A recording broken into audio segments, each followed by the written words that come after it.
Well, RJ, it was definitely a good weekend for the road runners. UTSA, Yes, it was. They took care of business, and they're Birds now up. headed to a bowl. Bowling. Yeah, we're going bowling. Get them bowling shoes on. And news story on our website this morning shows the San Antonio zip codes with the highest increase in home prices. Some very interesting numbers to show you this morning. Yeah, plus we have the latest developments on the Michigan high school shooting and the parents of the alleged shooter. A lot to catch up on, but first let's start with some changes. Yeah, some big changes here with COVID for international travelers flying into the states. Stricter rules are now in effect for COVID-19 testing. Yeah, so the CDC has cut down the window for the pre-departure COVID-19 test. It went from 3 days down to just 1, and this goes for all travelers, regardless of nationality and if you're vaccinated or not. The only exemption is for travelers who can show proof that they recovered from COVID-19 in the past 30 days, so around 3 months. And here's why the CDC says they are implementing these changes. The CDC order aims to, quote, provide less opportunity to develop infection with the Omicron variant prior to arrival in the United States. Some travelers are opting for at-home rapid testing to save some money and time. However, you really want to make sure that whatever test you opt for, it meets all CDC qualifications, and then of course that it gets back to you on time, because that window very short now, 1 day. Yeah, and of course people may be traveling out of the country for the holidays, maybe taking a little bit of vacation, so this is all good information. It continues to change. I can't even keep up with some of this stuff sometimes, so I'm glad we're kind of breaking it down a little bit. Yeah, well, this time it's good because it's even across the board. So no matter nationality and no matter if you're vaccinated or not, so just know that if you're going to be headed to the airport doing international traveling, you're going to have to abide by these new rules. Well, over the weekend, RJ, a lot of updates in the Michigan school shooting case. The parents of the shooter were on the run.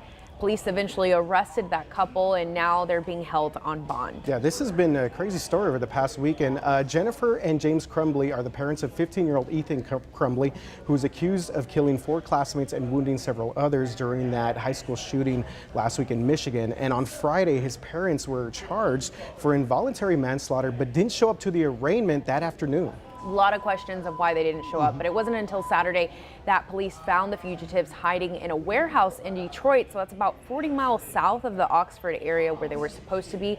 Someone apparently let the couple into that building. So Detroit police chief said that person could actually face charges.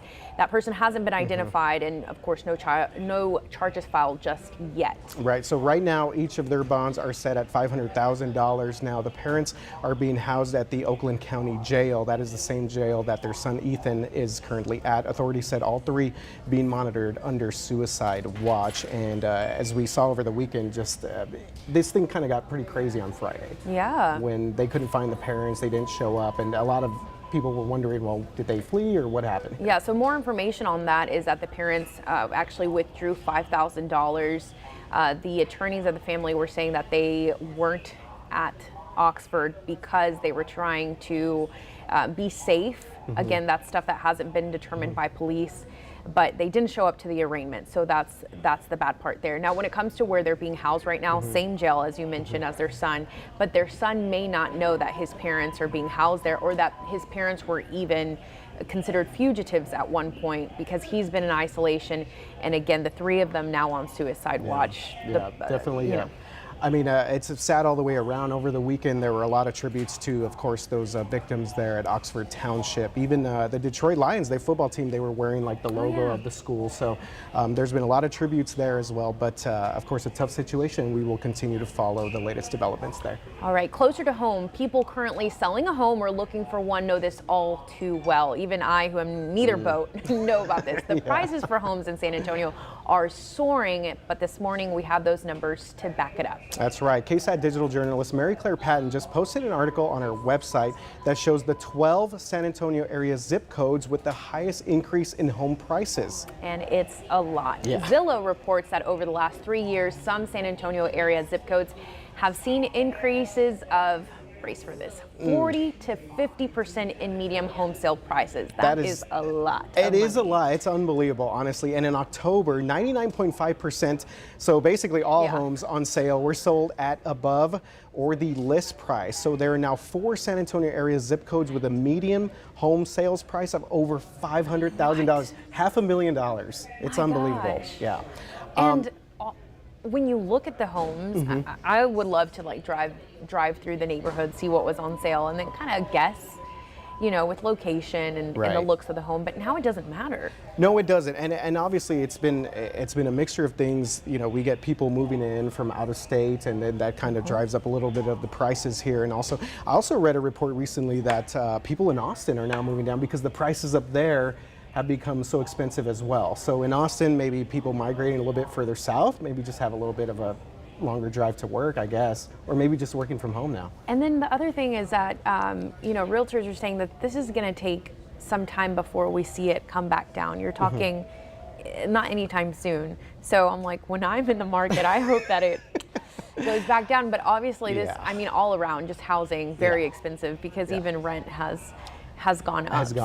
Significantly. Yeah, definitely. And of course, if you want to check that out, we have that article on KSAT.com. Mary Claire did a great job of breaking down those numbers and showing all the zip codes here that have seen these huge increases in median sales price. All right, RJ, so this weekend, UTSA, so it's time to get our bowling shoes on, because UTSA is headed to a bowl game after a great season, and of course that conference championship. Yeah, look at them runners holding the title there. Head coach Jeff Traylor, my guy Sincere McCormick, love that kid.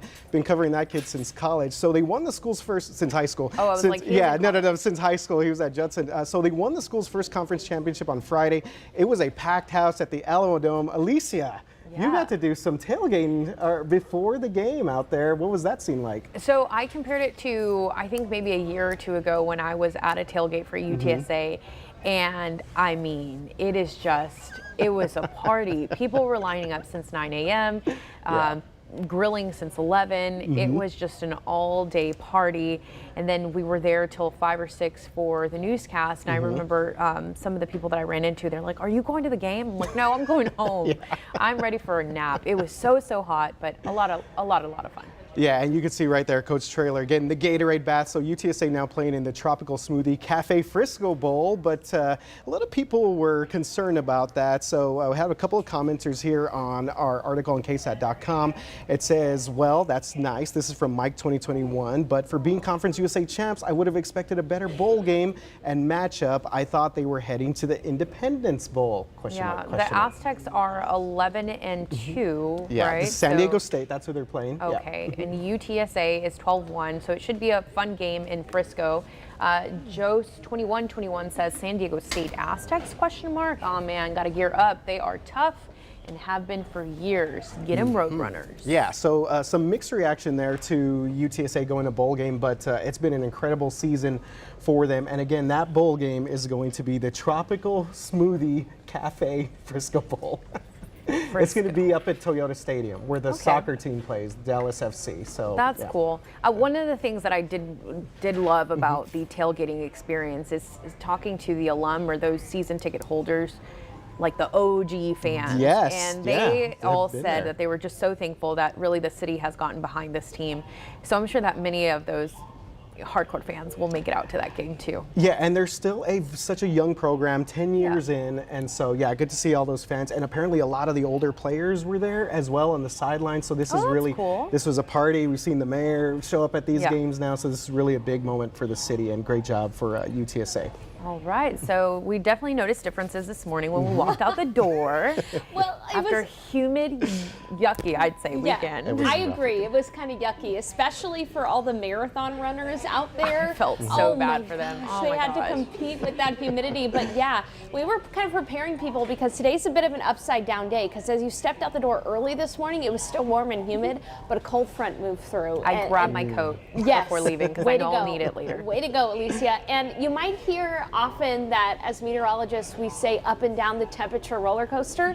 Well, I took that pretty literally. It's what it looks like. Seriously, when you look at those numbers, like that's what we're going to do, Alicia and RJ. The Spivey coaster. Yeah, the Spivey coaster. So cute. So yesterday we were at 77 degrees, all right? But as you know, the front moved through. So now temperatures are in the 50s. And by the start of the day tomorrow, we're going to be in the 40s. But that's not it, guys. We go back up the temperature roller coaster because by Friday, our highs are going to be back in the 80s. In fact, we'll be challenging a record on Friday. Gosh. I know, 85. So yeah, hold on to your horses. I hope you don't get car sick or roller coaster sick, because we're going to be going up and down that temperature roller coaster. Here's a look at current temperatures right now. Notice how much cooler it is across parts of the hill country, even in the 40s in some spots. It's now 58 degrees here in San Antonio, but it's still 80 degrees across the coastal communities. So that front is going to be moving through. For the remainder of your Monday, we're going to be hanging out in the upper 50s, and it's going to be windy. Today, we'll be seeing winds gusting up to about 35 miles per hour from the north. Temperatures in the 50s. If you have late night plans tonight, take that heavier coat with you, because by the start of the morning tomorrow, we're going to be in the low 40s for the morning low. Now tomorrow morning there could be a few sprinkles with some cloud cover, 65 for the high, so a nice and cool day tomorrow, but again up that temperature roller coaster. By Friday will be humid and warm, 85, but you guessed it, a stronger cold front arriving into the weekend as well. So we've got a lot to prepare for in the weather. If you're ever like, I don't know how to dress for the forecast, you can easily go onto the Weather Authority app that we have, because we send notifications right to your phone, like what we did this morning when we were able to let people know, hey, bring that jacket with you, because it's going to get cold here very quickly. So thanks for having me on, Alicia and RJ. I hope you guys enjoy the temperature roller coaster. I love that. The Spivey coaster. We need Although that I don't like feeling it. Yes. Because I'd rather, you know, it's winter. We need that at Six Flags Fiesta Texas. The Spivey coaster. The Spivey coaster, we need to make that. I'll make y'all VIPs. You can go right to the front of the line. All right, like I'm that. down. Yeah, I'm thank you, down. Sarah.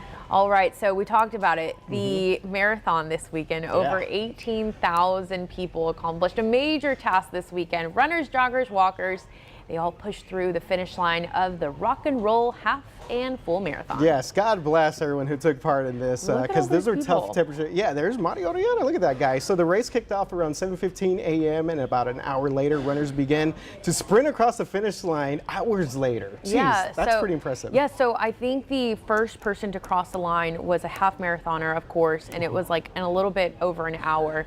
So congratulations to them. This race is, of course, a qualifier for the Boston Marathon. So for those that are super competitive and are wanting to get into the Boston Marathon, then this was huge. Yeah, obviously the Rock and Roll Series, a series across the country, so it's a big part of that. And we've been seeing some pictures here. Several or a few of our KSAT co-workers braved the humidity. There's Rebecca Salinas, one of our digital journalists, and the warm temps this weekend to run in the marathon. And we saw GMSA anchor Stephanie Sedna earlier. Yeah, I asked her this morning, I'm like, how are you feeling? She was here. Because it was so, first of all, I think I would have taken Monday off if I was running yesterday, but all of them are here. Mario is here. He's our assistant news director. They did really well. Photojournalist Misael Gomez was also running, and Stephanie told me that he just kind of breezed by. He runs every morning. He works out every day. So congrats to them. I remember I saw Misael at a Gold's Gym once, and he was running like 6 miles like if it was nothing. And I was like, he's a huffing and runner. puffing. He is an athlete. Yeah. So congrats to all of them. Yes. I mean, the humidity, we can't get over it. I Like know. it was brutal. I posted on my Instagram yesterday. I was walking to brunch near the St. Mary's 281 area because of all the road closures, and meanwhile the runners were headed in the opposite direction trying to cross the finish line. So I felt a little guilty because I don't run anymore, but Well, I was joking around. I did run this weekend, but I definitely did not run the Rock and Roll Marathon. What did you message me? I said, hey, thank you for the support. I ran 3 miles this weekend combined. But no, I also want to say there that, hey, as the great DJ Khaled would say, all we do is win, win, win here at KSAT, no matter what. Congrats all right, to those you guys. Well, thank you for tuning in this Monday morning. We will see you here tomorrow at 11 a.m. Have a great day. Sing it, though. All we do is win, win, win, no matter what. Okay. Come on.